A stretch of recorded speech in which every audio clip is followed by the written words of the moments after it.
Bonjour, on va faire une petite vidéo pour vous expliquer ce qu'est le modèle de l'atome.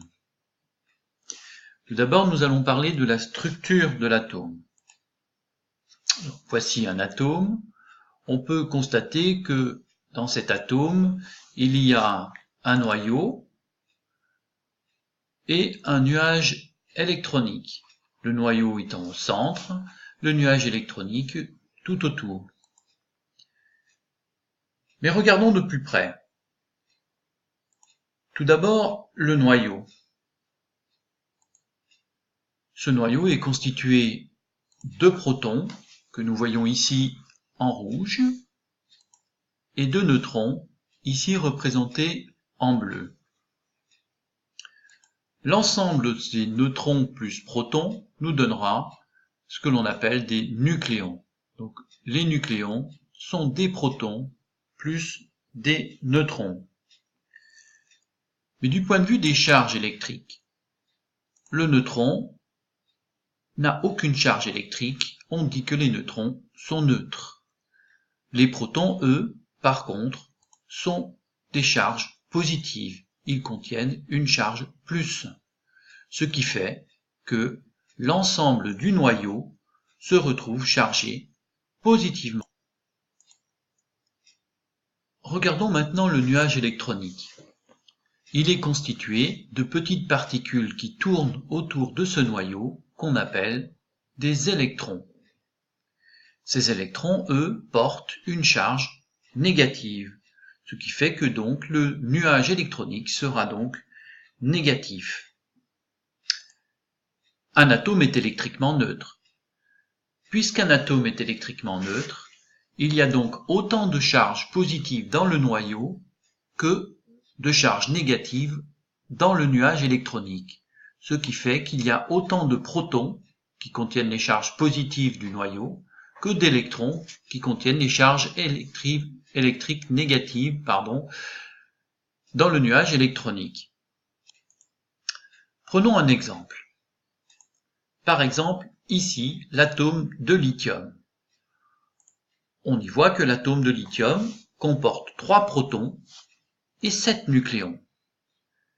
S'il comporte 3 protons, cela veut dire donc qu'il a 3 charges plus dans son noyau, que nous voyons sur l'image. 3 charges plus dans son noyau, comme il est électriquement neutre, il possède aussi 3 charges moins dans son nuage électronique, c'est-à-dire 3 électrons. Mais ce n'est pas tout. L'atome de lithium comporte 7 nucléons. Il a donc 3 charges plus 3 protons dans son noyau et donc 4 neutrons. 7 nucléons moins les 3 protons qu'il a dans son noyau égale 4 neutrons. On se retrouve donc avec un atome de lithium qui possède 3 protons et 4 neutrons dans son noyau et 3 électrons qui tournent autour. Parlons maintenant de la représentation symbolique du noyau de l'atome.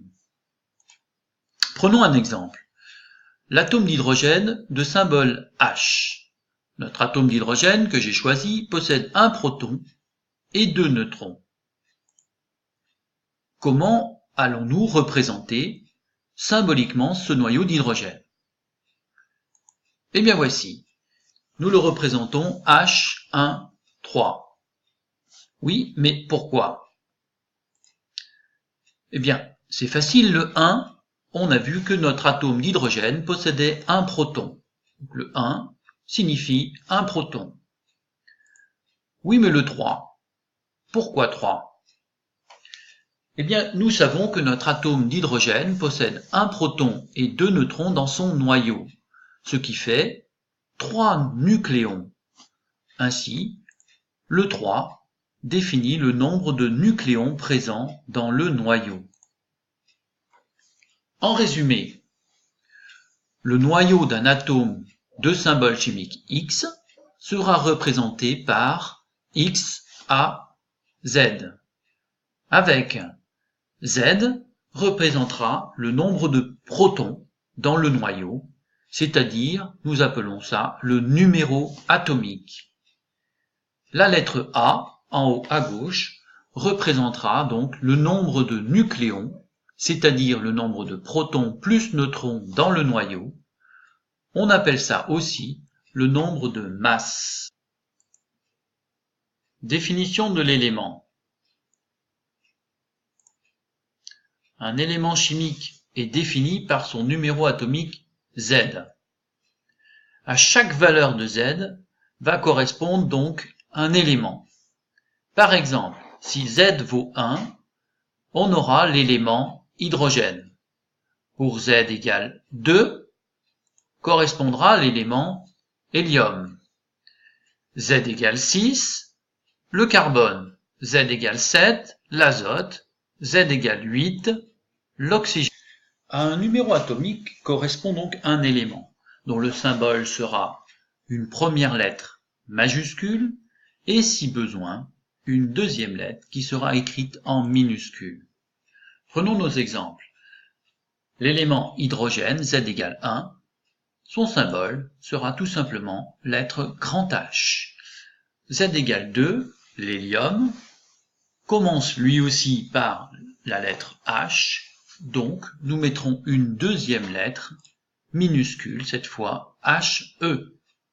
Le carbone, symbole C. Quand il y aura bien évidemment d'autres éléments qui commencent par la même lettre, on utilisera donc une deuxième lettre en minuscule. L'élément azote, symbole N. L'élément oxygène, symbole O. Attention, ne pas confondre CO, écrit de la façon suivante, grand C, petit o, qui définit finalement l'atome de cobalt, donc nous voyons cette poudre bleue, avec grand C, grand O, qui représentera une molécule de monoxyde de carbone composée d'un atome de carbone que l'on voit en noir et d'un atome d'oxygène en rouge. Ce gaz, monoxyde de carbone, est un gaz très toxique. Cette vidéo étant maintenant terminée, il ne reste plus qu'à vous entraîner à travers un petit QCM juste après. Au revoir.